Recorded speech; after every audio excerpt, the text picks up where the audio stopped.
व्यासपीठ जास्त वेळ खरं तर घेणार नाही. आज एक मी महाराष्ट्र दिनाच्या मनापासूनच्या शुभेच्छा सर्वप्रथम देतो. खरं तर आदरणीय संतोष नाना, आदरणीय भाऊ, आदरणीय आमचे मित्र बसवाजी, त्याचप्रमाणे राजूभाऊ सांगोले, त्यानंतर एकनाथचे काही चेअरमन आमचे किरण भोवले, आमचे सुषमाताई, आमच्या वावळेताई, आमच्या खैरेताई, माजी सरपंच अशोक पाटील, बाळू उभे, सगळे खरं तर मान्यवर मंडळी.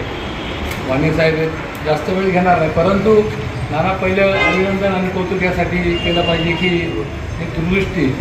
खरं तर वस्त्र साहेबांनी सांगितलं की पंतप्रधान नरेंद्र मोदींनी सोलरची योजना जी आणली आणि प्रत्येक घराघरात सोलर बसला पाहिजे.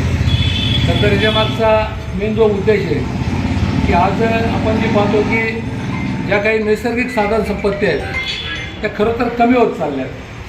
संपूर्ण देशात जी वीज तयार होती त्याच्यातली 80% वीज ही दगडी कोळशावरती तयार होते आणि 20% वीज फक्त आपण पाण्यावरती आत्तापर्यंत तयार करतो. परंतु दगडी कोळसा अशी की एक दिवस ती संपणार आहे, एक दिवस ती खाण कुठंतरी संपणार आहे आणि त्यानंतर तीच परिस्थिती आपली पाण्याची पण राहणार आहे की आपण पाहतो की आज अल्निनोचा प्रभाव येतो आहे, कदाचित यावर्षी आले की दुष्काळ पण पडेल तांबूचे. आणि अशी परिस्थिती असताना खऱ्या अर्थाने आज जी 78,000 रुपये, मला वाटतं 1 किलोवॅटला 30,000 रुपये आणि 3 किलोवॅटच्या पुढे 78,000 रुपयाची सबसिडी केली.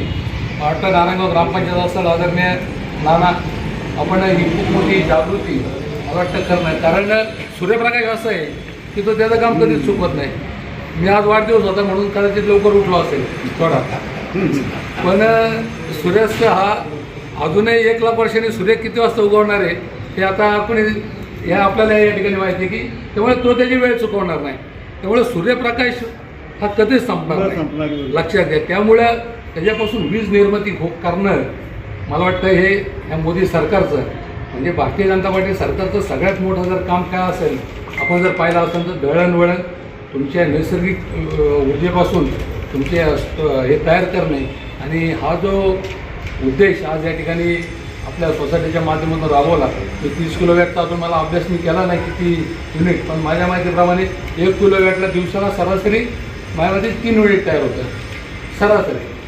आता 30 किलोवॅटला म्हणजे 30 माझ्या माहितीप्रमाणे 100 युनिट लाईट. आणि त्यानंतर ती परत आपली अजून ती स्कीम चालू झाली की नाही मला माहीत नाही, पण ती रिटर्न परत MSEB आपल्याकडनं विकत घेणार आहे. आणि आज मला मनापासून कौतुक वाटते की आमची एवढी मोठी बिल्डिंग नारायणगाव सोसायटीची या ठिकाणी उभी होती, कोटी रुपयाची अंदाज माहीत नाही मला, पण एकंदरीत मी एवढा अभ्यास नाही केला, पण कोट्यवधी रुपयाची प्रॉपर्टी आज या ठिकाणी उभी राहते एक सुंदर तालुक्यात. मला वाटतं शिरोली नंतर सगळ्यात मोठी सोसायटी ही कुठली ती नारायणगाव विविध कार्यकारी सोसायटी आहे आणि अतिशय नफ्यात चालणारी सोसायटी. प्रत्येक शेतकऱ्याला एक वेगळा या ठिकाणी एक गणेश भाऊ एक सन्मान आहे प्रत्येक शेतकऱ्याचा या सोसायटीमध्ये. आणि आज आमच्या सोसायटीचा हा कार्यक्रम होतो आहे, मी मनापासून त्यांना शुभेच्छा देतो.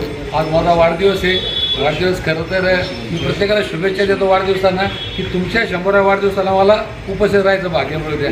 मला अजून त्या कोणी म्हटलं नाही माझ्या 100व्या वाढदिवसाला, पण कदाचित एवढं काय आयुष्य नको आहे, जेवढं हातपाय चालतं तेवढंच आयुष्य पाहिजे. मनापासून सगळ्यांना या ठिकाणी धन्यवाद देतो. थांबतो.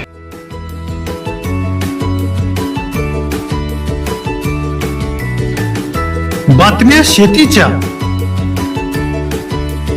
बातम्या मातीच्या, बातम्या अन्यायाच्या, गुन्हेगारीच्या,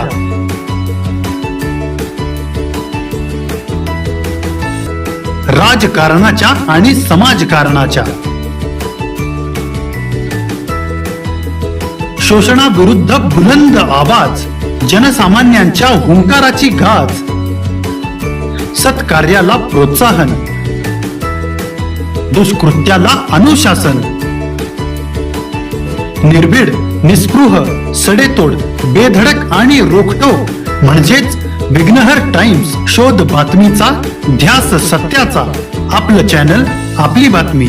सबस्क्राईब तर कराच, पण बेल आयकॉनवर क्लिक करायलाही विसरू नका.